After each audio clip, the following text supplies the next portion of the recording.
नमस्कार दोस्तों, मैं सत्येंद्र मौर्य अपने इस इतिहास की सीरीज को आगे बढ़ाते हुए आज फिर कुछ महत्वपूर्ण प्रश्नों के साथ उपस्थित हुआ हूँ। यह जो प्रश्न है UPSC, UPPSC, BPSC, TGT, PGT 1 exam जिनमें इतिहास पूछा जाता है के लिए बहुत ही महत्वपूर्ण है। हम इन प्रश्नों के माध्यम से इतिहास के एक बहुत बड़े सेक्शन जो प्राचीन एवं मध्यकालीन भारत से संबंधित होगा का रिविजन करेंगे। साथ ही साथ अपने आगामी एग्जाम्स को देखते हुए प्रैक्टिस भी करेंगे। तो चलिए हम शुरू करते हैं अपना पहला प्रश्न लगाना।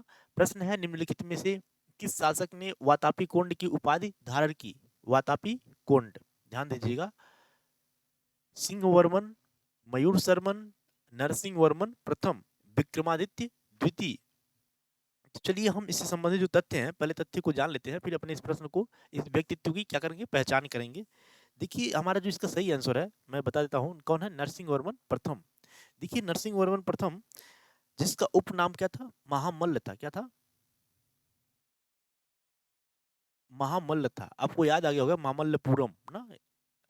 देखिए इसका जो शासन काल था लगभग ये 630 से 668 के बीच में यह इसने क्या किया था, शासन किया था। ध्यान दीजिएगा। तो इसके जो पिताजी थे वो थे महेंद्र वर्मन प्रथम। किसके थे, ये सन आप किसका था? महेंद्र वर्मन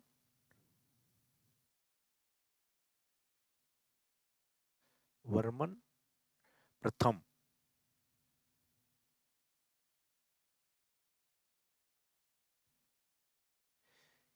देखिए इसका नाम क्या था, महामल्लपुरम, महामल्ल के नाम से भी जाना जाता है, दूसरा नाम है। और इस जो इसके पिताजी थे महेंद्र वर्मन प्रथम थे।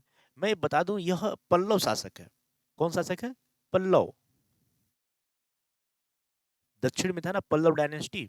देखिए तो नरसिंह वर्मन प्रथम ने इसका, यह पल्लव डायनेस्टी से, पल्लव वंश से है। और इसने ही महाबलीपुरम के जो बहुत सारे मंदिर है ना, महाबली, महा महाबलीपुरम में जो कौन से है, रथ मंदिर,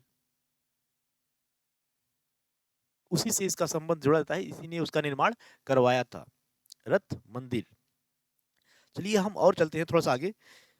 देखिए तो यह महेंद्र वर्मन प्रथम का क्या था, बेटा था।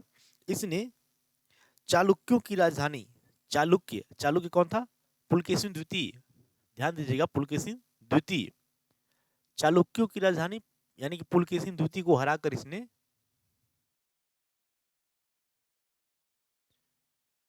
पुलकेशिन द्वितीय को हरा करके इसने चालुक्यों की जो राजधानी थी उस पर क्या किया, कब्जा किया। चालुक्यों की राजधानी पर कब्जा किया और पुलकेशिन को उसने मार दिया। हमें लगता है कि पुलकेशिन यही वही पुलकेशिन है ना जिसकी पीठ पर इसको हरा करके पीठ पर लिख दिया था ना, अपना नाम लिख दिया था। तो यही वही पुलकेशिन है। और यही पुलकेशिन है जिसने एहोल अभिलेख लिखवाया था। कौन लिखवाया था? एहोल अभिलेख।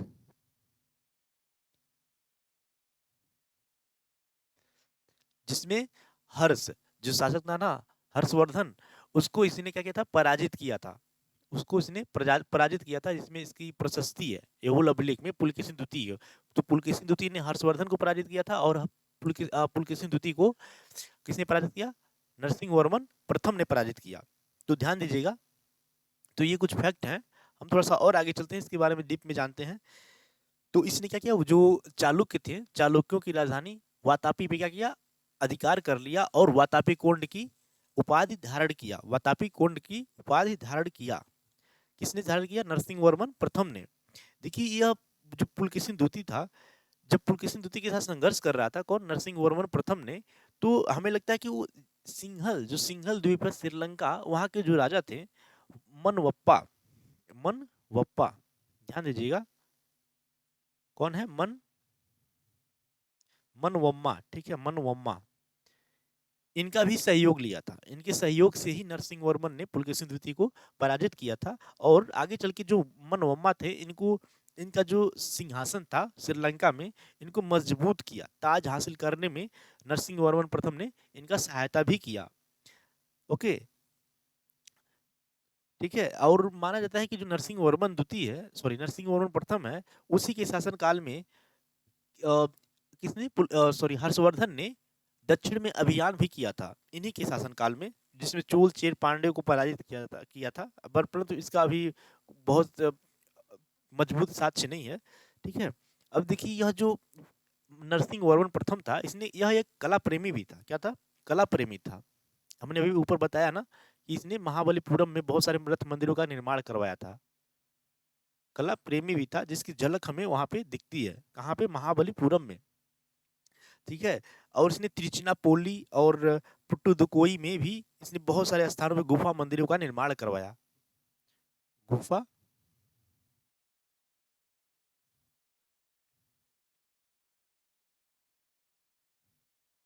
निर्माण करवाया। और हाँ, और देखिए महाबलीपुरम में बहुत सारे मंदिरों का भी क्या किया? निर्माण करवाया। देखिए जो महाबलीपुरम है, इसकी जो मूल नाम है इसका, जो महाबलीपुरम का मूल स्थान है वो क्या था? महामल्लपुरा नाम था। महामल्लपुरा नाम था। इसके शाही संस्थापक कौन है? महामल्ल है, जो इसके वास्तविक संस्थापक थे, जिन्होंने किया था महामल्ल या नरसिंह वर्मन प्रथम है, जिन्होंने इसकी स्थापना, महामल्लपुरम की स्थापना किए थे। तो ये कुछ नरसिंह वर्मन प्रथम से संबंधित तथ्य थे। चलिए हम जो इसका सही आंसर है देख लेते हैं। इसका सही आंसर मैं पहले ही बता चुका हूँ, कौन है? नरसिंह वर्मन प्रथम है। चलिए हम चलते हैं अपने अगले प्रश्न पे। उससे पहले मैं आशा करता हूँ कि आपका उपनयन संस्कार हो गया होगा। अगर नहीं हुआ होगा तो फिर जल्द से जल्द करा लीजिए, इससे हमें भी मोटिवेशन मिलेगा। चलिए आप हमें जरूर बताइएगा कमेंट सेक्शन में कि कितना प्रश्न आपका सही हुआ है ना, कितना प्रश्न सही हुआ है कमेंट सेक्शन में जरूर बताइएगा। देखिए उसने नर्मदा नदी के किनारे, कहाँ पे? नर्मदा नदी के किनारे राजा हर्षवर्धन को पराजित किया। राजा हर्षवर्धन को पराजित किया। मुझे लगता है अगर आप प्राचीन इतिहास पढ़े होंगे तो काफी इंपॉर्टेंट सेक्शन है ना, काफी इंपॉर्टेंट सेक्शन है। इसके बारे में अगर आपको प्रोफेसर पढ़ाए होंगे तो काफी ज्यादा लेक्चर भी कवर किए होंगे इस टॉपिक पे। उसने रवि कीर्ति सहित कई विद्वानों को संरक्षण प्रदान किया, जिन्होंने उसके एहोल अभिलेख की रचना की। एहोल अभिलेख की रचना किसने की थी? रवि कीर्ति ने की थी, याद रखिएगा। उसने कदम्बों की राजधानी वनवासी को अपने अधिकार में किया। कदम्बों की राजधानी वनवासी, ठीक है। और मैसूर के गंग वंशियों को अपना प्रभुत्व स्वीकार करने पर विवश किया। उपर्युक्त परिच्छेद में निम्नलिखित में से किस शासक का वर्णन किया जा रहा है? चंद्रगुप्त द्वितीय, खारवेल, पुलकेशिन द्वितीय, कीर्तिवर्मन द्वितीय। आप देखते ही जब यहाँ पे पहले लाइन पढ़े होंगे ना, तभी जान गए होंगे कि पुलकेशिन द्वितीय के बारे में ही बात किया जा रहा है। किसके बारे में? पुलकेशिन द्वितीय के बारे में ही बात किया जा रहा है। चलिए हम पुलकेशिन द्वितीय से संबंधित कुछ फैक्ट को जान लेते हैं। देखिए जो पुलकेशिन द्वितीय है, यह चालुक्य वंश का है ना। किस वंश का है? चालुक्य वंश का बहुत ही महानतम शासक है। चालुक्य वंश का है, जिसकी राजधानी कहाँ थी? वातापी थी।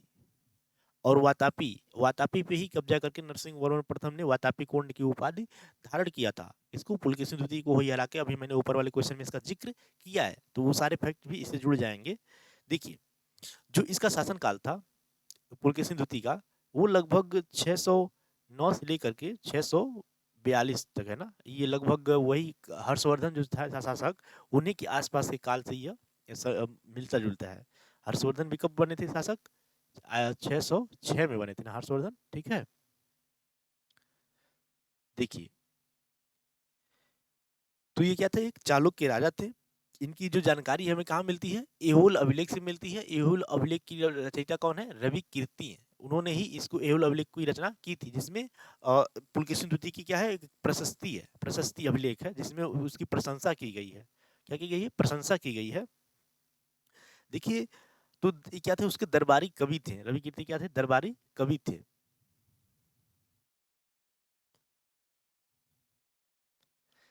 देखिए और किस किस भाषा में है ये? संस्कृत में है। किस भाषा में है? कौन सा? एहोल अभिलेख संस्कृत भाषा में ना। एहोल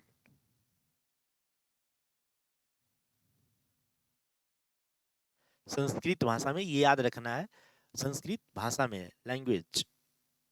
चलिए हम और इसके आगे तथ्यों को देखिए। जो इनका बहुत ही महत्वपूर्ण जो संघर्ष हुआ था, वह हुआ था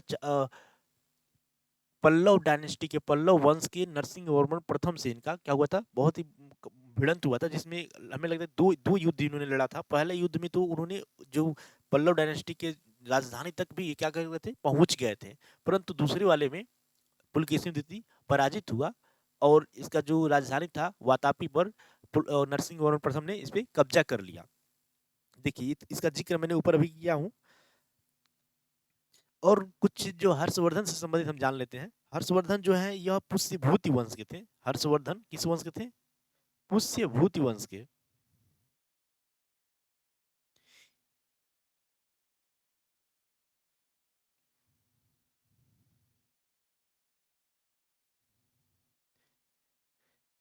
ठीक है, पुष्यभूति वंश के थे। देखिए इन्होंने नरवर्धन जो जिसकी स्थापना इसकी स्थापना किसने की थी? नरवर्धन। नरवर्धन ने 5वीं या 6वीं शताब्दी के आसपास इन्होंने किया था। देखिए इसकी राजधानी जो थी थानेश्वर में थी। कहाँ थी? पहले थानेश्वर में थी, बाद में चल के कन्नौज हो जाती है। तो इसके जो भाई थे, इसके पिता कौन थे? प्रभाकर वर्धन। सन ऑफ ये किसी है? Son of Prabhakar. इसी की बहन थी ना, कौन थी? राज्यश्री, जिसके पति का हत्या एक गुप्त शासक रहता है, उत्तर गुप्त शासक, ठीक है, देवगुप्त। देवगुप्त ने हत्या कर दी थी राजश्री के पति का, हत्या कर दी थी। और शशांक जो उस समय गौड़ वंशी शशांक शशांक था, उससे भी उसके साथ भी हर्षवर्धन का भिड़ंत हुआ था ना। हर्षवर्धन ने शायद उसको भी पराजित किया था, शायद नहीं ठीक है, उसमें थोड़ा सा इतिहासकारों के बीच में मतभेद है, डायरेक्ट भिड़ंत हुआ था कि नहीं। ओके, ये कौन हो गए? राज्यवर्धन से क्या थे? भाई थे। राज्यवर्धन ये उसके भाई थे और राजश्री क्या थी? बहन थी। प्रभाकर वर्धन क्या थे? पिताजी थे। ओके, तो चलिए ये कुछ तथ्य थे पुलकेशिन द्वितीय से संबंधित। हम चलते हैं अपने अगले प्रश्न पे।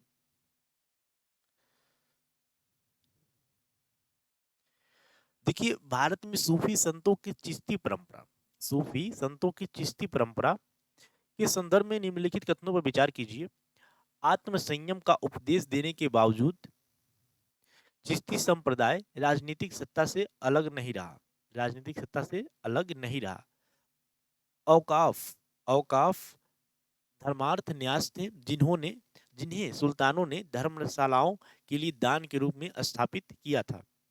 ओके, सुल्तानों ने स्थापित किया था धर्मशालाओं के रूप में। चिश्तियों ने धन और सामान दोनों रूपों में दान स्वीकार किया।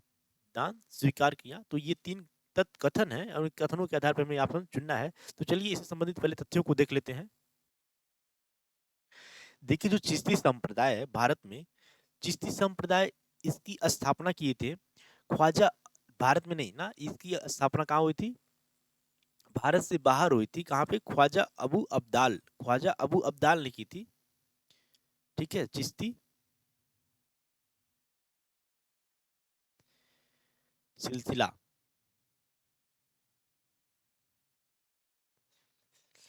इसकी जो स्थापना हुई थी ख्वाजा अब्दुल ख्वाजा अबू अब्दाल ने की थी। ठीक है, परंतु भारत में इसकी स्थापना मोइनुद्दीन चिश्ती ने की थी। भारत में कहाँ पे? भारत में इसकी स्थापना कब हुई थी? मोइनुद्दीन चिश्ती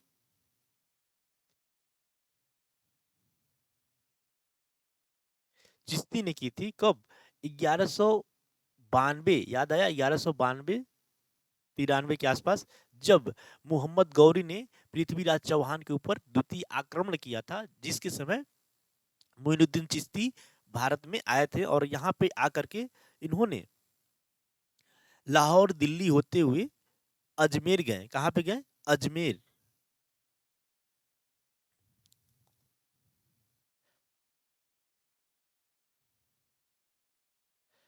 अजमेर गए और वहीं पे अपना खानका क्या बनाए? खानका की स्थापना किए, बनवाया। ठीक है, देखिए ख्वाजा ख्वाजा जो थे ये, इनके दरबार पे अकबर ने लगभग 20 बार गया था ना, सॉरी 10 बार,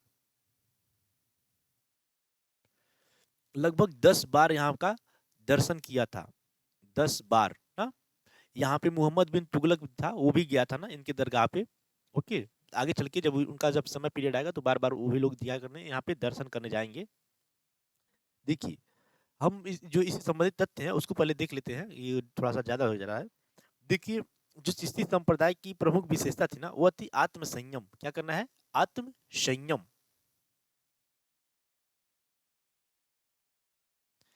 आत्म संयम, जिन्हें क्या करना, जिनका मतलब ये था कि हमें सत्ता से क्या बनाए, दूरी बनाए रखना है, सत्ता से दूरी बनाए रखना है। किंतु इसका अर्थ यह भी नहीं है कि वो राजनीतिक सत्ता से, जो राजनीतिक घराना था, जैसे राजवाड़े थे, उनसे उनसे वो पूर्णतः अलगाव भी नहीं रखते थे। ठीक है, उनके बिना संरक्षण के ये लोग अपना जो धर्म है उसका संचालन थोड़ा सा करना मुश्किल हो जाएगा। तो इसलिए उन्होंने पूर्ण रूप से उनसे अलगाव ही नहीं रखा। तो ठीक है, ये राजनीतिक सत्ता से क्या बोले, जुड़े रहे, राजनीतिक, ठीक है, सत्ता से ये लोग जुड़े रहे। और जो इनके सूफी संतों में सत्ताधारी विशिष्ट वर्ग थे, जो सूफी संत थे, किससे, चिश्ती सिलसिला से, जो सूफी सूफी सूफी संत थे, वो लोग एक विशिष्ट वर्ग के व्यक्तियों से क्या करते थे, भेंट व अनुदान लेते थे। सभी लोगों से नहीं, ठीक है, सभी लोगों से नहीं, एक विशिष्ट वर्ग जो अ, राजवाड़े थे, उनसे भेंट व अनुदान लेते थे। ध्यान दीजिएगा, बदले में सुल्तान सुल्तान ने क्या किया, धर्मशालाओं के लिए दान दिए। ठीक है, इसके बदले में जो मान लीजिए ये लोग क्या करते थे, उनको आशीर्वाद दिया करते थे। तो वो सुल्तान जो हुआ करते थे दिल्ली के, वो लोग इन्हें धर्मशाला स्थापित करने के लिए अनुदान देते थे, दान देते थे। और न्यास, ठीक है, एक मठ, मठ टाइप का ना, कुछ मठ टाइप का स्थापित किए जाते थे ना उनके द्वारा। और जो खानकाह हुआ करता था, जहाँ पे उनका दरगाह रहा करता था, जहाँ पे वो लोग निवास करते थे, वहाँ पे कर मुक्त भूमि दी जाती थी। यानी कि उनकी एक प्रकार से उनकी जो भूमि हुआ करता था उसको कर मुक्त कर दिया जाता था। अगर आसपास कोई जमीन भी होता था उन्हें कर मुक्त करके दे दिया जाता था, दान कर दिया जाता था। ठीक है, तो ये रखिए, ध्यान दीजिएगा,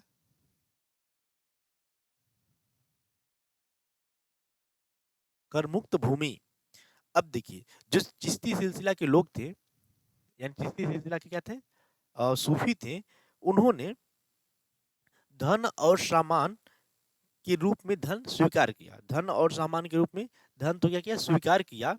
परंतु जो ये धन प्राप्त करते थे वो सारे के सारे धन अपने खानकाह पे, कहाँ पे, खानकाह पे, वहां पे रोजमर्रा की आवश्यकताओं की पूर्ति के लिए ये सारे के सारे धन क्या करते थे, खर्च कर देते थे।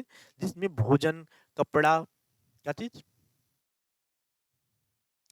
भोजन, कपड़ा, और वहाँ की आसपास की जो व्यवस्था थी, आवास की व्यवस्था और अनुष्ठान, जैसे समा, रात को जैसे लोग गायन आपस में क्या करते थे, गायन करते थे ना, गाना गाते थे, थोड़ा सा एक बार से भजन कीर्तन करते थे ना, उस टाइप का कुछ। ठीक है, कव्वाली गाते थे ना वो लोग। ठीक है, तो महफिल जैसे, जैसी आवश्यकताओं की पूर्ति के लिए ये सारे के सारे अनुदान जो प्राप्त करते थे, भेंट प्राप्त करते थे, सब के सब क्या करते थे, खर्च कर देते थे। ठीक है, तो ये कुछ रहा जुड़ा हुआ, जिसके बारे में मैंने आपसे डिस्कस किया है। देखिए, इसी जो चिश्ती सिलसिला है, मैं एक चीज और बताना चाहूंगा। जो चिश्ती सिलसिला थे, इसी की एक सूफी थे, जिनका नाम क्या है, कुतुबुद्दीन बख्तियार काकी। कौन है कुतुबुद्दीन?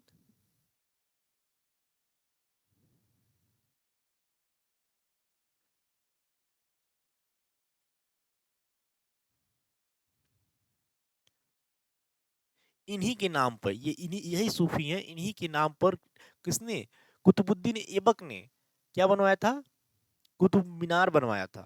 कुतुब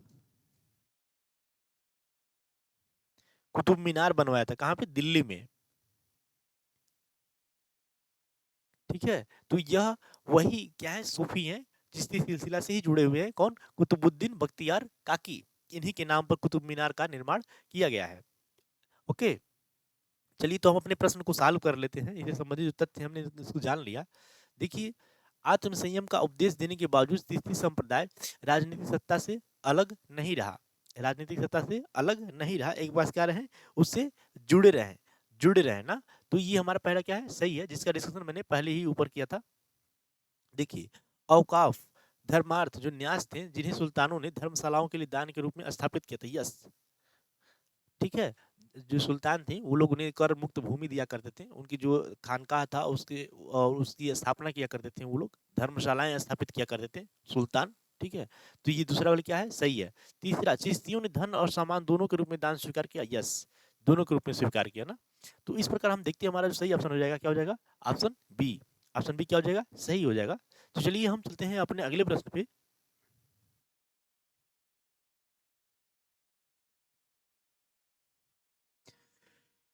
देखिए, निम्नलिखित युग्मों पर विचार कीजिए। नाट्य शैली, राज्य, नाट्य शैली दिया हुआ है एक तरफ संबंधित राज्य दिया हुआ है, उसमें से हमें बताना है सही सुमेलित कौन है। पहला है भवाई, गुजरात। दूसरा है माच, मध्य प्रदेश। तीसरा है कृष्णाटम, ये है उत्तर प्रदेश। हमें से इसमें से बताना है कि कौन सा सही है। एक चीज हम बता रहे हैं आपको, इसमें देखिए जो तीसरा है ना, कृष्णाटम, इसका नाम कुछ ऐसा लग रहा है कि जैसे लग रहा है कि जो दक्षिण भारत के कुछ लैंग्वेज, जैसे लैंग्वेज हैं, जैसे तमिल, मलयालम, कन्नड़, कुछ उस टाइप के नाम से मिलता जुलता है। हमारे जो उत्तर प्रदेश है, हिंदी भाषी क्षेत्र है, मैक्सिमम यहाँ पे हिंदी बोली जाती है। तो कृष्णाटम जो है इससे संबंधित नहीं लग रहा है। अगर अगर हम इसको गलत मान लें, इसको अगर हम गलत मान लें तो हमारा ये ऑप्शन और ये ऑप्शन गलत हो जाएगा ना। तो इन दोनों में से कोई एक क्या होगा, सही होगा। इन्हीं दोनों में से कोई एक सही होगा। चलिए, तो हम एक एक करके देखते हैं। सबसे पहले मैं बात करूंगा भवाई का। भवाई, ध्यान दीजिएगा, जो भवाई है यह, इसकी ऐतिहासिकता लगभग 700 ईस्वी, मतलब 700 साल पहले तक जाती है ना, 700 साल वर्ष ना, वर्ष पहले तक जाती है। देखिए, यह क्या है, लोक नाट्य शैली है।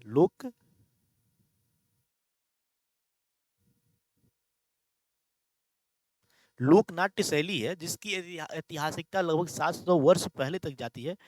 देखिए, इसका जो अर्थ है ना, इसका अर्थ है भावनाओं की वाहक। भवाई, इसका अर्थ है भावनाओं की वाहक, भावनाओं की वाहक। तो इस नाट्य शैली के माध्यम से जो कलाकार होता है वो अपने भावनाओं को प्रदर्शित करता है, अपनी भावनाओं को प्रदर्शित करता है। जो अपनी भावना होती है उसका वाहक, ठीक है ना, उसको अपने कला कला के माध्यम से प्रदर्शित करता है। इसीलिए इसे भावनाओं की वाहक भी कहा जाता है। इसका अर्थ है ना, भावनाओं की वाहक।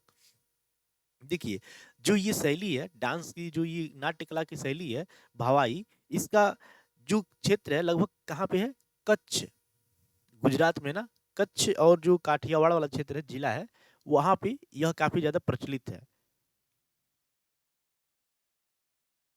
ओके, काठियावाड़ यानी कच्छ और काठियावाड़ क्षेत्र में काफी ज्यादा यह प्रचलित है। देखिए, जो भवाई है, इस भवाई में बहुत सारे जो वादन यंत्र होते हैं, यानी कि जो बजाने वाले यंत्र होते हैं, उनमें है भूंगल, तबला, भूंगल, तबला, ढोलक, बांसुरी, ठीक है, पखावज, जो जंजीर हाथ में लेके बजाते हैं, पखावज, रबाब, सारंगी, मंजीरा, बहुत सारे ऐसे वाद्य यंत्र भी क्या कहते हैं, बजाए जाते हैं, प्रदर्शित किए जाते हैं उसमें। देखिए, इसमें जो भवाई है, भवाई में भक्ति और रोमान का अद्भुत मेल दिखता है। यानी भगवान के साथ भक्ति और रोमान, उनका जो भक्त हैं उनके उनमें झूमे रहते हैं, ठीक है, रोमान। तो ये इसका काफी ज्यादा मेल दिखता है, ठीक है। तो आप समझ पा रहे होंगे मैं क्या बोलना चाहता हूँ। तो और देखिए, अब मैं बात कर ये रहा भवाई, ठीक है, इसके बीच जो भवाई के बारे में हो गया, ये क्या है, लोक नाट्य कला शैली है। अब हम बात करते हैं माच। तो हमारा पहला क्या है, सही है। दूसरा है माच।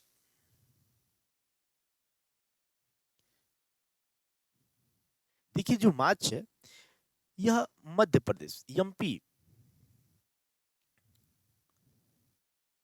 क्या चीज, एमपी से संबंधित है, एमपी। यहाँ पे यह भी एक क्या है, लोक नाट्य शैली है। यह भी क्या है, एक लोक नाट्य शैली है। लोक नाट्य शैली है। लोक मतलब जनता टाइप का हो जाएगा, और नाट्य नाटक, नाटक, ठीक है, नाटक मतलब नाटक के माध्यम से लोग प्रदर्शित करते हैं। तो यह क्या है, लोक नाट्य शैली है। अब देखिएगा, जो ऐसा माना जाता है, यह उज्जैन के एक गुरु थे, गोपाल, कौन थे, उज्जैन के गुरु गोपाल, गोपाल जी, ये गुरु थे। इन्हीं के द्वारा उत्तर प्रदेश में माच की जो ये लोक नाट्य शैली है इसकी शुरुआत की गई थी, इन्हीं के द्वारा शुरुआत की गई थी। गुरु शुरू इन्होंने ही किया था। ओके, देखिए अंतः यह स्वयं इन्होंने बहुत सारे जो माच नाटक है, इन्होंने नाटक की क्या की रचना भी किए थे। जो माच जिस नाटक का वहां पे प्रदर्शित किया जाता है उस नाट्य शैली में, इसका इन्होंने बहुत सारे उसका रचना भी किए थे। कौन? गोपाल जी गुरु। देखिए, अब यह जो यह लोक नाट्य शैली का प्रदर्शन है, परंपरागत रूप से जब होली का त्योहार आता है उसी के बाद लगभग बाद यह भी लोक नाट्य शैली प्रदर्शित की जाती है। इसमें एक सामूहिक रूप से, यह क्या है, एक सामूहिक रूप से प्रदर्शित की जाती है और एक मनोरंजन का साधन भी है। वहां पे उस समय जब गोपाल जी गुरु जी थे, तब उनके समय यह उसमें समाज में काफी मनोरंजन के साधन थोड़ा अभाव इनको दिखा होगा, तो इसे मनोरंजन के साधन के रूप में भी माछ का प्रयोग किया जाता है लोगों के बीच में ना। देखिए, तो क्या है, मनोरंजन भी है ना, एक प्रकार से मनोरंजन, मनोरंजन का साधन। चलिए हम और आगे चलते हैं। देखिए, जो माच माच जो शब्द है, माच कुछ आपको ऐसे हिंदी भाषा क्षेत्र में मिल जाएगा, मंच। मंच जहाँ पे कलाकार अपनी कला की प्रस्तुति करते हैं, उस मंच को ही, मंच से ही बना है, इसका नाम है माच। ओके, जहाँ पे कलाकार अपनी स्वयं की जो कला है उसको प्रदर्शित करते हैं, तो इसका नाम और भी बढ़ गया स्वयं माच, स्वयं मंच, सॉरी स्वयं मंच। अब देखिए, यह एक संगीतमय भी है, लोक नाट्य कला तो है ही, लेकिन इसमें संगीत भी गायन किया जाता है, संगीतमयी भी है, संगीतमयी, यानी कि संगीत का भी प्रदर्शन इसमें किया जाता है। जो कलाकार होते हैं संगीत का गायन भी करते हैं, इसी के माध्यम से अपनी भावनाओं को प्रदर्शित करते हैं। देखिए, इसमें बहुत सारे पौराणिक, क्या चीज, पौराणिक कथाएं होती हैं, उन कथाओं का भी इसमें प्रदर्शन किया जाता है। पौराणिक कथाएं हो गई, धार्मिक कथाएं हो गई, धार्मिक कथाएं, ऐतिहासिक कथाएं,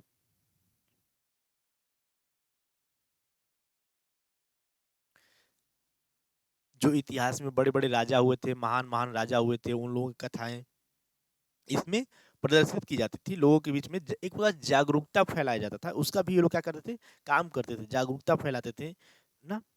और जो ये कलाकार होते थे वो मैक्सिमम क्या होते थे, पुरुष ही होते थे, क्या होते थे, पुरुष कलाकार ही होते थे, जो जो महिलाओं का भी रोल किया करते थे। यही लोग क्या करते थे, महिलाओं का भी रोल निभा करते किया करते थे ना, महिलाओं महिलाओं का रोल भी ये लोग किया करते थे, यानी महिला का वेश भी ये लोग धारण किया करते थे।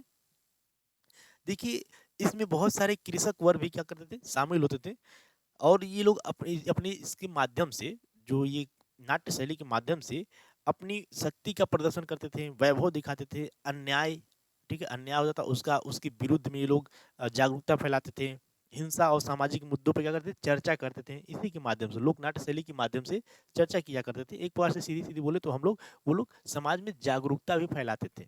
ओके, अब देखिए, मार्च मार्च को बोल भी कहा जाता है ना, मार्च इसका अर्थ भी बोल भी लगाया जाता है, ठीक है।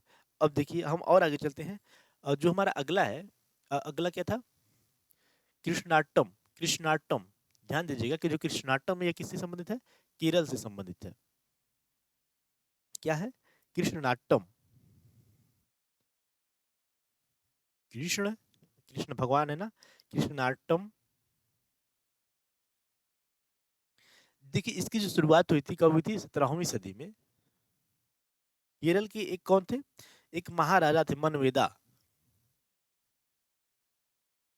केरल में एक राजा थे, मनवेदा। इन्हीं के शासन काल में यह जो शैली है, नाट्य नाट्य शैली है, प्रदर्शित, सॉरी, समाज में आया था। ओके, अस्तित्व में आया था कृष्णाटम। अब देखिए, हम कृष्णाटक के बारे में बात करें तो कृष्णाटम 8 नाटकों का क्या है, वृत्त है। 8 नाटकों का क्या है, यह एक वृत्त है।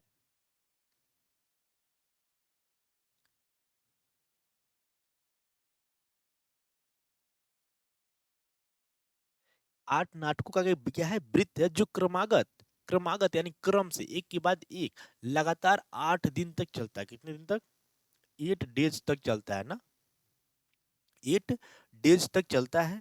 इसी के माध्यम से प्रस्तुत किया जाता है। जो यह शैली है, इसमें देखिए जो ये 8 कलाएँ हैं जो जिनका प्रदर्शन किया जाता है, उसके नाम भी सुन लीजिए ऐसे ही ओरली।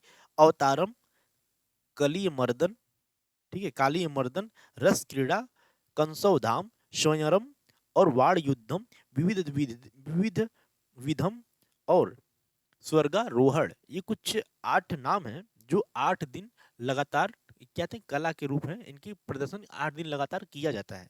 ठीक है, तो नाम उतना महत्वपूर्ण नहीं है, हालांकि नाम सुना सुना लगना चाहिए जब प्रश्न आएगा। ठीक है, देखिए ये इसमें जो भगवान कृष्ण की जो बहुत सारी उनकी बाल लीलाएं हैं, ठीक है, बाल लीलाओं का इसमें प्रदर्शन किया जाता है।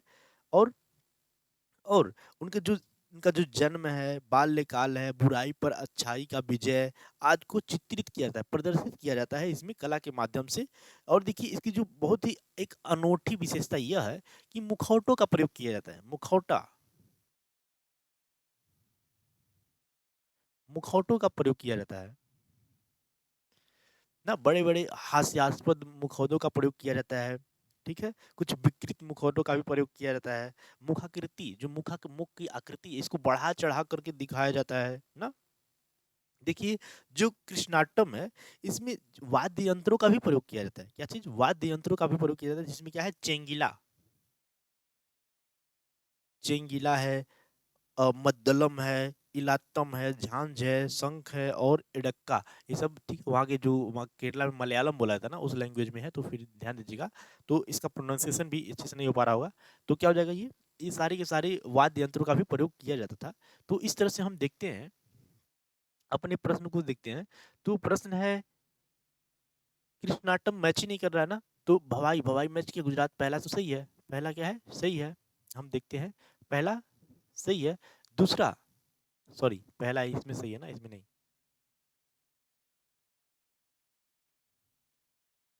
दूसरा भी क्या है, मध्य प्रदेश, दूसरा भी क्या है, सही है। तो एक और दो दोनों क्या है, सही है। तो हमारा ऑप्शन बी क्या हो जाएगा, सही जवाब हो जाएगा। ऑप्शन बी सही जवाब हो जाएगा। ऑप्शन बी सही हो जाएगा। चलिए हम चलते हैं अपने अगले प्रश्न पे।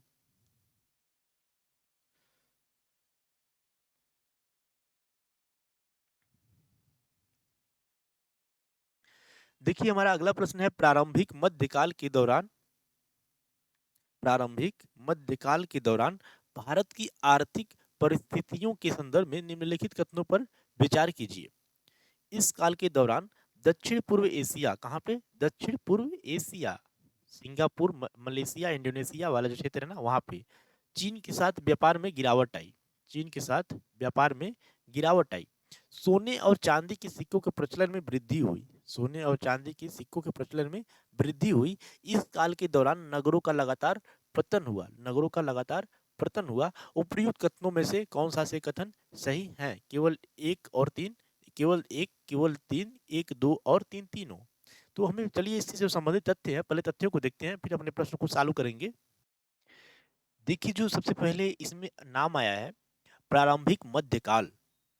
आपको जो इतिहास में कालानुक्रम है, एक के बाद एक जो इतिहास के बहुत बड़े जो चैप्टर्स हैं, एक के बाद एक कौन से चैप्टर आते हैं, कालानुक्रम, काल विभाजन, एक प्रकार से आपको सबसे पहले इतिहास समझने के लिए यह क्रिस्टल क्लियर होना चाहिए कि सबसे पहले क्या आएगा, क्या क्या पहले पूरा पाषाण काल आएगा ना। हालांकि सब इतिहास की शुरुआत कब से होती है, जब मानव इस पृथ्वी पे आए। पृथ्वी की उत्पत्ति से ही इतिहास की शुरुआत हो जाती है, परंतु मुख्य रूप से जब मानव की उत्पत्ति हुई इस पृथ्वी पे, वहां से इतिहास की शुरुआत होती है। ओके, तो वहां से इतिहास की शुरुआत होती है, और वहां से जब इतिहास का शुरुआत हुआ, तो फिर हमें जो इतिहास पता है मानव का, वह इतिहास कहाँ शुरू होता है, पाषाण काल से शुरू होता है। हालांकि उससे पहले भी था, परंतु उसके बारे में ज्यादा पुरातात्विक साक्ष्यों के कोई लिखित साक्ष्य तो नहीं मिलते हैं। पुरातात्विक जो साक्ष्य मिलते हैं उनके अनुसार पे जो उनकी मानव का स्ट्रक्चर रहा होगा, उनके जो खान पान और लगाने का भी उस पर अध्ययन किया जा रहा है। परंतु जो जहाँ से इतिहास शुरू होता है वो है पूरा पाषाण काल। पूरा पाषाण काल को भी तीन भागों में बांटा जाता है, निम्न पूरा पाषाण काल, मध्य पूरा पाषाण काल और उच्च पूरा पाषाण काल। इसके बाद आता है, ये पहला हो गया पूरा पाषाण काल। पूरा पाषाण काल, सॉरी, पहले पाषाण काल है, इस पाषाण काल में पूरा पाषाण काल हो जाएगा। एक पहले पाषाण काल, पूरा पाषाण काल, फिर मध्य पाषाण काल, फिर उच्च पूरा पाषाण काल। तो ये पाषाण काल के ये 3 हो गए। अभी पाषाण काल में ही एक और आता है, ये इसका पहला भाग ये हो गया। दूसरा पाषाण काल हो गया, फिर मध्य पाषाण काल, मध्य पाषाण काल। उसके बाद आ जाएगा नव पाषाण काल। ध्यान दीजिएगा, ये कालानुक्रम इतिहास के हर एक स्टूडेंट को अगर अच्छा इतिहास समझना है तो कालानुक्रम आना चाहिए, एक के बाद एक क्रोनोलॉजी इस तरह से बैठाकर हमें पूरा पूरा का पूरा मतलब सन सन नहीं याद करना है, एग्जैक्ट कोई जरूरी नहीं है सन, परंतु एक के बाद एक क्रोनोलॉजी तो याद होना चाहिए, आना ही चाहिए। तो देखिए नौ पाषाण काल हो गया। अब याद कीजिएगा, जब ये हो गया पूरा पाषाण काल, ठीक है, पूरा पाषाण काल, मध्य पाषाण काल, नौ पाषाण काल। पूरा पाषाण काल में 3 भाग है, पूरा पाषाण काल, सॉरी निम्न पूरा पाषाण काल, यहीं पे आ जाएगा ना, निम्न पूरा पाषाण काल। ये जो पूरा पाषाण काल है इसके 3 भाग होंगे, क्या होंगे? एक निम्न होगा, एक मध्य होगा और एक उच्च होगा। ध्यान दीजिएगा, ठीक है, एक उच्च होगा। अब इसका विभाजन हुआ सही। देखिए अब इसकी बात क्या आ जाएगा, इसकी बात आ जाएगा Indus valley civilisation, Indus valley civilisation आ जाएगा। मैं आपको आज क्रोनोलॉजी इसमें समझा देता हूँ ना। इंडस वैली सिविलाइजेशन आ जाएगा और विश्व की प्राचीनतम सभ्यताएं, जो नव पाषाण काल है और इंडस वैली सिविलाइजेशन है, इसके बीच के जो संक्रमण काल है, इसी संक्रमण काल में और क्या होगी, बहुत सारी विश्व की प्राचीनतम सभ्यताएं हैं, जैसे मेसोपोटामिया की सभ्यता, बेबीलोनिया की सभ्यता, और भी जितनी सभ्यताओं का नाम सुन जानते होंगे आप, उन सभी सभ्यताओं को यहाँ इसके आसपास रख सकते हैं ना, यहीं पे इसी काल के बीच में आएंगी। और ये काल कब चल रहा है, ये लगभग नौ पाषाण काल खत्म होता है कब, 3000 बीसी के आसपास, ठीक है। और यहाँ पे आ जाएगा 1500 बीसी। अब यहाँ क्या आ जाएगा, ऋग वैदिक काल आ जाएगा।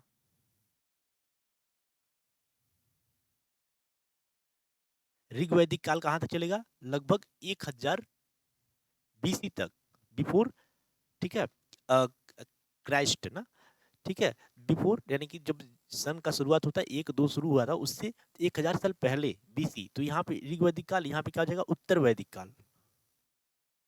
देखिए यहाँ से यहाँ तक पूरा ऋग वैदिक काल है, अभी यहाँ से लेके कहाँ तक जाएगा, 600 बीसी तक, क्या हो जाएगा, उत्तर वैदिक काल।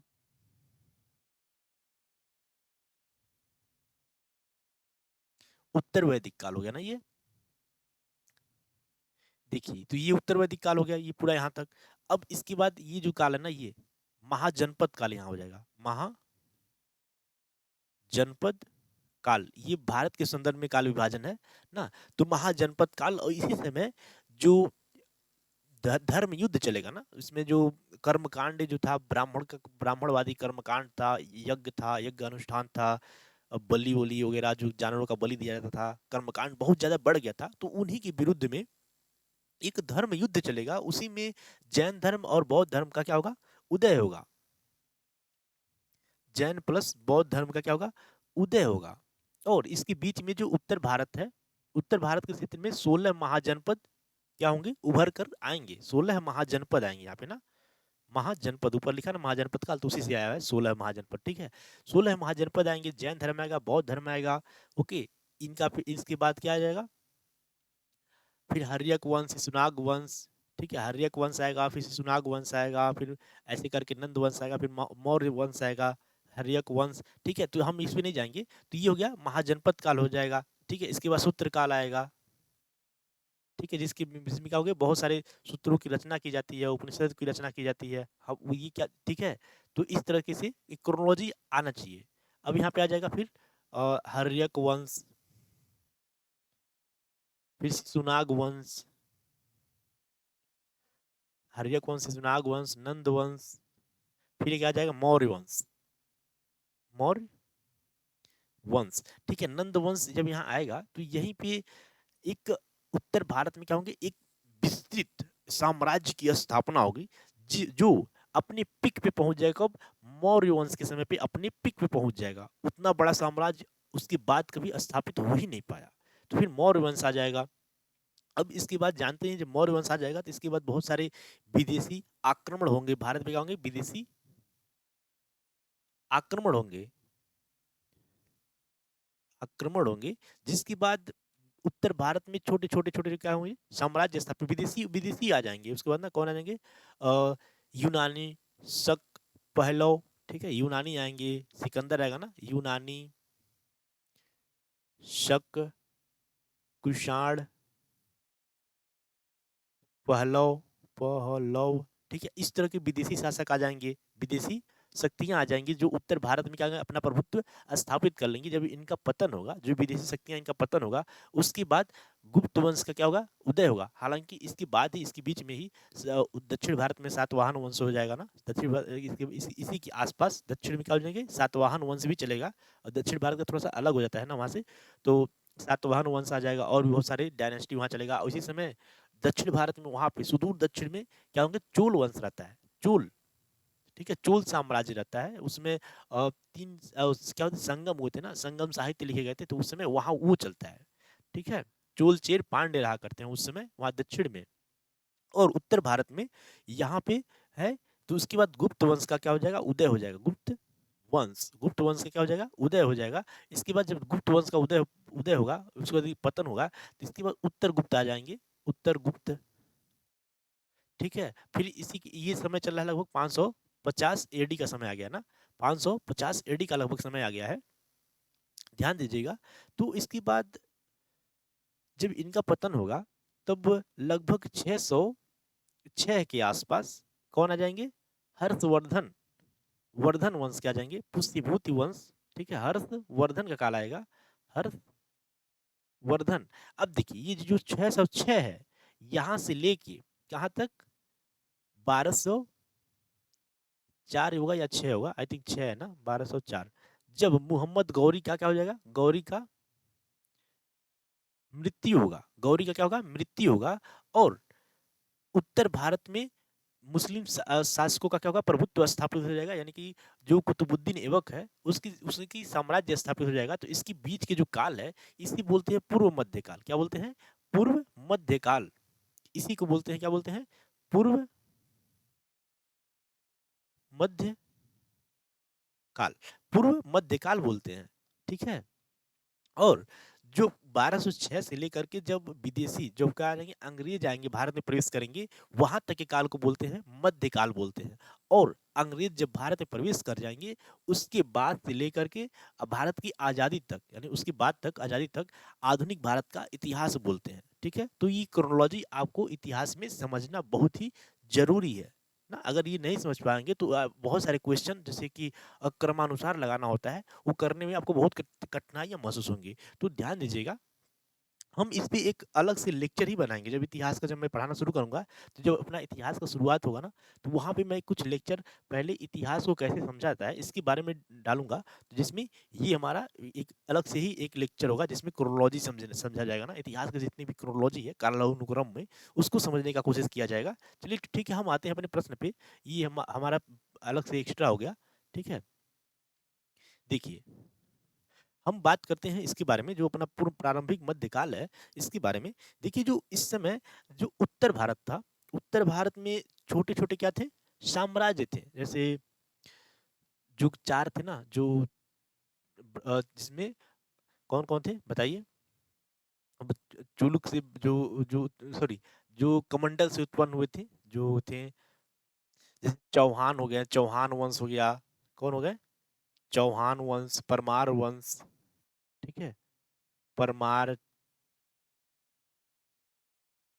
चौहान, ऐसे छोटे छोटे डायनेस्टी के रूप में क्या हुआ था, पूरा उत्तर भारत बटा हुआ था, जो आपस में ही अपने ही थोड़े से राज्य को अपना देश मानते थे, ठीक है, अपना देश मानते थे और आपस में ही लड़ते थे, आपस में ही लड़ते थे, ठीक है। तो इस समय जो उत्तर भारत में था, व्यापार वगैरह क्या हुआ, पतन की ओर चला गया था, पतन की ओर चला गया था उत्तर भारत में, ठीक है। और इसका जो पूर्व मध्यकाल नाम दिया गया है, यह लगभग जो उसमें के आर्थिक, सामाजिक और धार्मिक पहलू थे, इन्हीं के अध्ययन के उद्देश्य से इसको पूर्व मध्यकाल के नाम से जाना जाता है, जिसमें उत्तर भारत में ये पतन की तरफ थे। परंतु इसी समय कहाँ पे, दक्षिण में, आपको याद होगा, ठीक है, दक्षिण में एक चोल साम्राज्य की स्थापना हुई थी, जिसमें राज राज प्रथम, राज राज प्रथम, राजेंद्र प्रथम, ये चोल शासक हैं।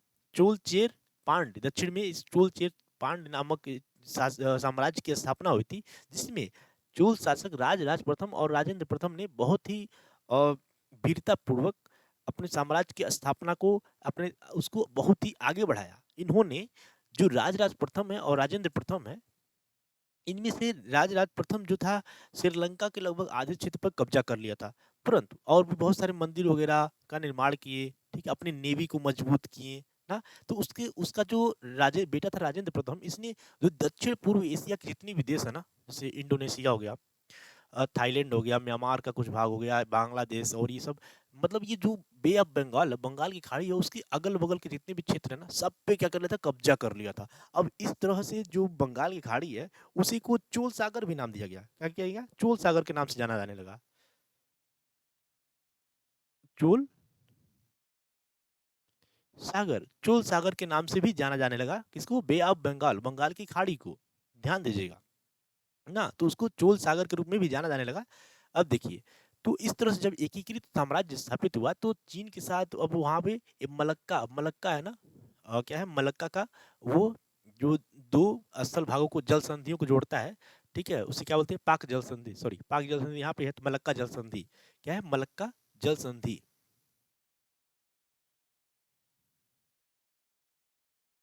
इस पे चोलों का क्या हुआ? कब्जा हो गया। जब चोलों का कब्जा हो गया, तो व्यापार पर भी इनका एकाधिकार हो गया। तो इसके माध्यम से जो चोल थे, उनके साथ दक्षिण भारत था, और उसमें जो पूर्व एशिया था, दक्षिण पूर्व एशिया था, और जो चीन भी उस समय उधर ही था ना, वो अभी भी उधर ही है। तो मतलब चीन के साथ भी व्यापार करने में इनको आसानी हो गया। उनकी नेवी पे क्या हो गया? मजबूत नेवी थी, ठीक है।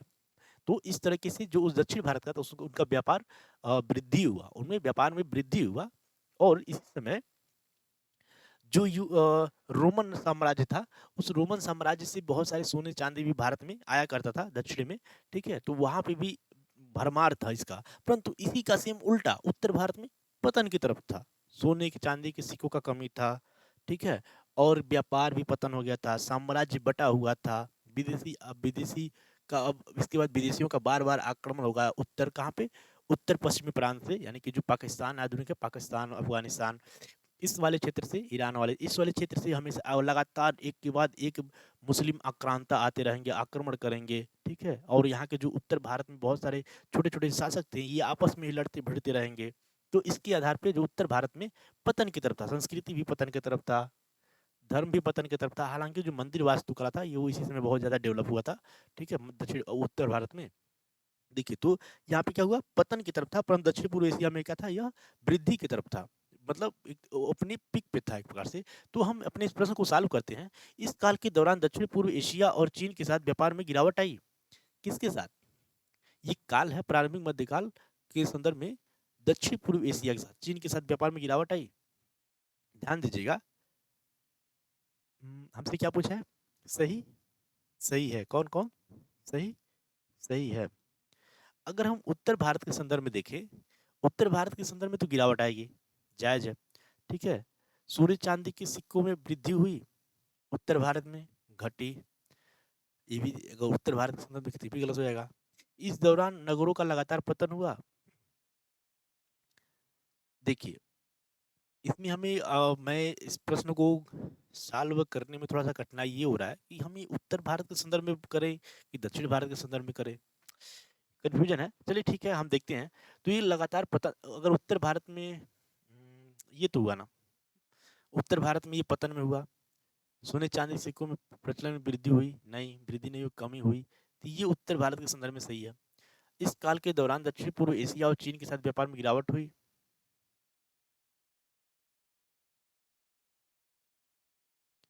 गिरावट हुई, क्या हुई? दक्षिण दक्षिण पूर्व एशिया के साथ चीन के साथ व्यापार में गिरावट हुई नहीं, वृद्धि हुई, ये वाला तो सही है। ये वाला क्या है? सही है, लेकिन दक्षिण पूर्व एशिया के साथ में है। चलिए देखिए, हमने कहीं इसमें बताया नहीं कि दक्षिण, हमें दक्षिण भारत के संदर्भ में ही बात करना है। तो हम देख लेते हैं उत्तर भारत के संदर्भ में ना, उत्तर भारत के संदर्भ में देखते हैं, बात करते हैं। तो उत्तर भारत में क्या हुआ? लगातार पतन की तरफ था, ये सही है। सोने और चांदी के सिक्कों में प्रचलन में वृद्धि हुई नहीं, गलत है। वृद्धि नहीं हुई, कमी हुई ना भारत, कहाँ पे, उत्तर भारत में। ये सब के सब उत्तर भारत के संदर्भ में बात हो रहा है ना। इस काल के दौरान दक्षिण पूर्व एशिया के साथ और चीन के साथ व्यापार में गिरावट आई। यस, गिरावट आई नहीं, वृद्धि हुई ना। किसके साथ? पूरे भारत के संदर्भ में बात करें इसमें, तो ये वाला भी क्या हो जाएगा, गलत हो जाएगा ना। देखिएगा इसमें थोड़ा, इस प्रश्न में मुझे कंफ्यूजन है। आपको अपना इसका मुझे कमेंट बॉक्स में कमेंट करके बताइएगा जरूर, ठीक है, कौन सा आपके अनुसार कौन सा सही है। तो मैं जाऊंगा ऑप्शन सी के साथ। ऑप्शन सी के साथ, केवल जो इस काल में ना लगातार पतन की ओर हुआ। ओके, देखिए अब हम चलते हैं अपने अगले प्रश्न पे। काफी लंबा डिस्कशन हो गया इस प्रश्न में। ओके,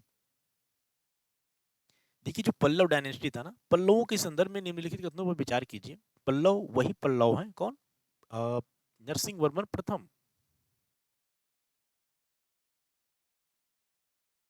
प्रथम पल्लवों ने राजधानी के रूप में कांचीपुरम के साथ दक्षिण भारत में अपना राज्य स्थापित किया। कदम्ब और बादामी के चालुक्य पल्लवों के समकालीन थे। ओके, पल्लवों द्वारा ब्राह्मणों को प्रदान किए गए भूमि अनुदान के सभी भूमि अनुदान पत्र ताम्र पत्रों पर संस्कृत भाषा में उत्कीर्ण किए गए थे। तो देखिए ये तीन कथन है, तीन कथन के आधार पर हमें ऑप्शन दिए हुए, इनको सही करना है। तो चलिए सबसे पहले हम इससे संबंधित जो तथ्य हैं, तथ्यों को जान लेते हैं, फिर अपने प्रश्न को सॉल्व करेंगे। देखिए जो भारत का जो प्रायद्वीप है ना दक्षिण का, इस वाले क्षेत्र में, यहाँ पे क्या हो गया, गुजरात हो गया। तो यहाँ पे नर्मदा और ताप्ती नदी है, यहाँ पे क्या है, विंध्य की पहाड़ियां हैं। तो इस पहाड़ी के दक्षिण में जो ये पूरा क्षेत्र है ना, ये पूरा क्षेत्र, इसी को क्या बोलते हैं, दक्षिण भारत या प्रायद्वीपीय भारत भी बोला जाता है। प्रायद्वीप जो तीन तरफ से समुद्र से घिरा हो, जल सागर से क्या हो, घिरा हुआ, उसे क्या बोलते हैं, प्रायद्वीप बोलते हैं। हम उधर नहीं जाएंगे, ठीक है। देखिए तो मैं बताना बस चाहता था, ये इसे बोलते हैं ना। देखिए अब हम बात करते हैं जो पल्लव डायनेस्टी का स्थापना हुआ था, उसके बारे में, इतिहास के बारे में बात करना है। देखिए जो पल्लव थे, ये इसी को जो मैंने चित्र बनाया था ना, इसको दक्कन का पठार भी बोलते हैं। तो उस दक्कन और जो दक्षिण वाला क्षेत्र था ना, उसी क्षेत्र में इक्ष्वाकु वंश थे। कौन थे? इक्ष्वाकु वंश थे। इक्ष्वाकु वंश, इन्हीं को अपदस्थ करके, इन्हीं को पराजित करके पल्लव वंश की स्थापना हुई थी। पल्लव वंश की स्थापना हुई थी। देखिए जो पल्लव थे, पल्लव इनके बारे में बात करें तो पल्लवों का जो अर्थ होता है ना, पल्लव शब्द का, इसका अर्थ होता है लता। जो फूल होता है ना, उसकी जो लताएं निकलती, शाखाएं, लता। देखिए तमिल में इस शब्द का अर्थ होता है, तमिल में इसका क्या है, तोंडई। तमिल में से क्या बोला जाता है, तोंडई बोला जाता है इसे तमिल में, तोंडई। अभी हम अपने प्रश्न को, अभी जो उसके आंसर है उस पर भी हम आ जाएंगे। तोंडई भी कहा जाता है ना। इसका भी अर्थ क्या होता है, दोनों का लता होता है, दोनों का अर्थ क्या होता है, लता। देखिए संभवतः जो पल्लव थे एक स्थानीय जनजाति थे। ये क्या थे, जनजाति थे, जंगलों में रहा करते थे ना ये लोग। एक बात कहते हैं, एक जनजाति थे जिनका जिनका जो देश था उसे क्या बोलते हैं, लताओं का देश बोला जाता है। क्या बोला जाता है, लताओं का देश बोला जाता था। वहीं पे इन्होंने अपनी जो सत्ता है स्थापित की थी। लताओं का देश या टोंडई नाडु, टोंडाई नाडु, या फिर टोंडाई नाडु, टोंडाई नाडु ना, टोंडाई नाडु।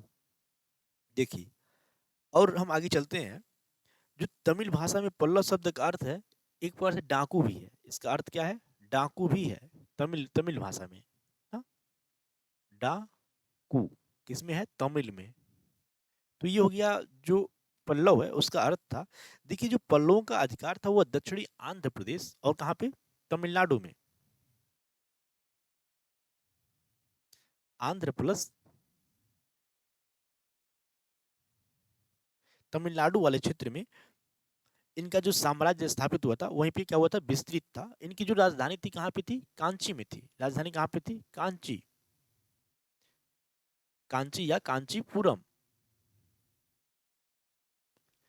में इन्होंने अपनी राजधानी स्थापित किया। और इन्होंने जो थे पल्लवों और इनकी जो समकालीन शासक थे कदम्ब, कदम्बों को क्या किया, पराजित किया। कदम्बों को क्या किया था इन्होंने, पराजित किया था कदम्ब।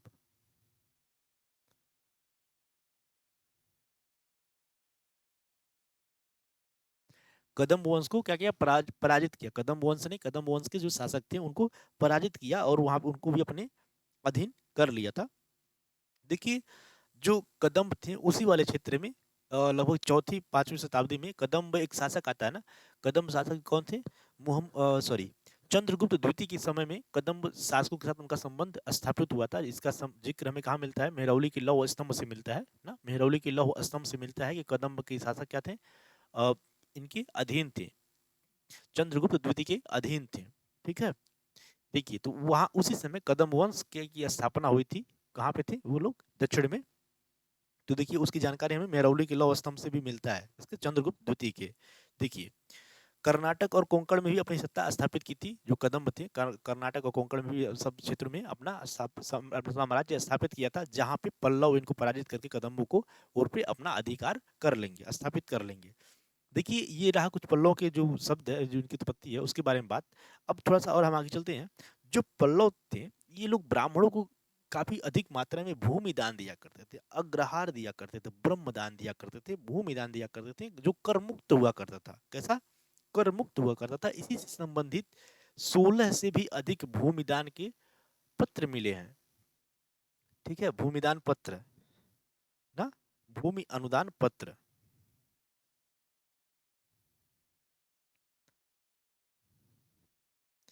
भूमि अनुदान पत्र मिले हैं। उनमें से बहुत कुछ अधिक पुराने लगते हैं, मतलब इससे भी पुराने कुछ कुछ लगते हैं, परंतु कुछ ऐसे भी क्या है, पत्थरों पर लिखित हैं। किस पे, पत्थर शिलाओं पर लिखित हैं, पत्थर पर लिखित हैं। और जो कुछ हैं वो अधिकांश संस्कृत भाषा में ताम्र पत्रों पर उत्कीर्ण है। किस पे, ताम्र पत्रों पर उत्कीर्ण है। ध्यान दीजिएगा, तो ताम्र पत्रों पर उत्कीर्ण है बहुत सारे कुछ।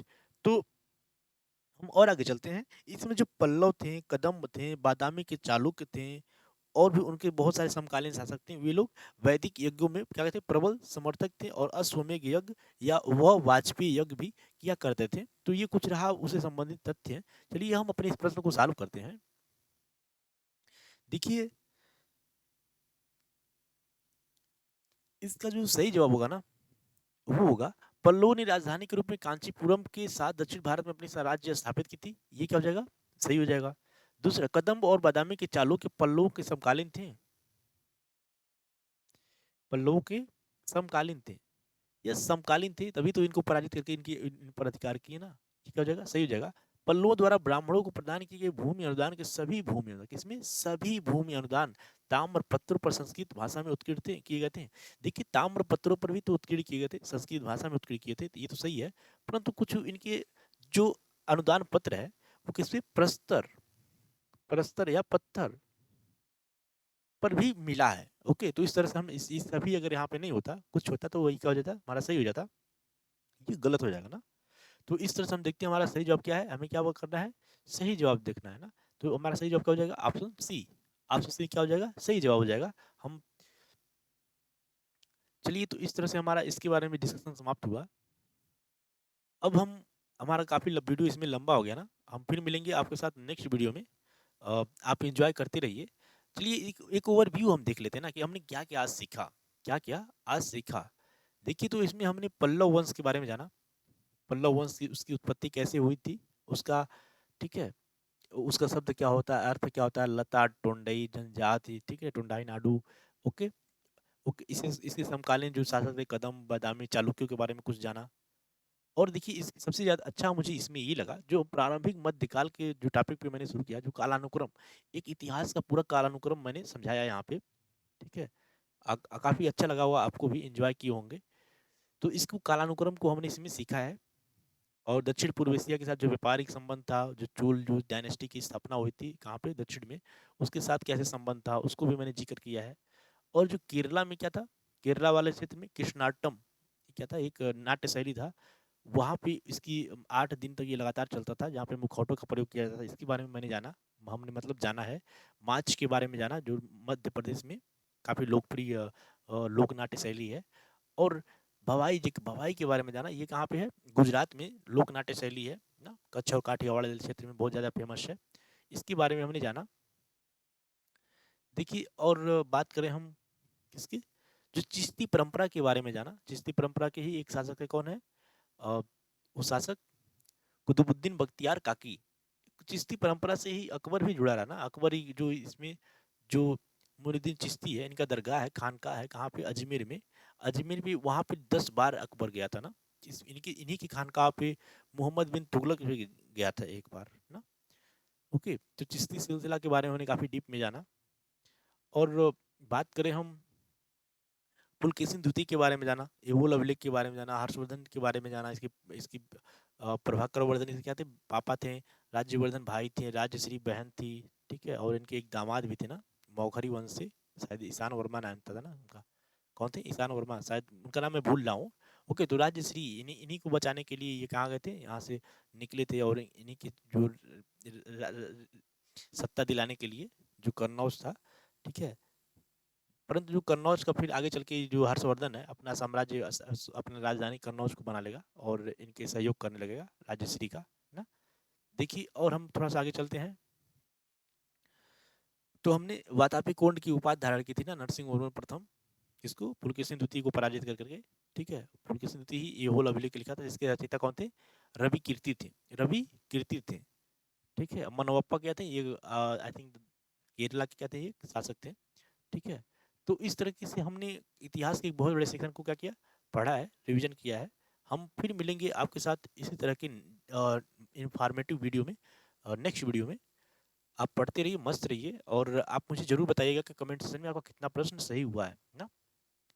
और मुझे भी मोटिवेट करने के लिए आप कुछ शब्दों का जरूर प्रयोग कीजिएगा। फिर मिलेंगे हम नेक्स्ट वीडियो में, तब तक के लिए बाय।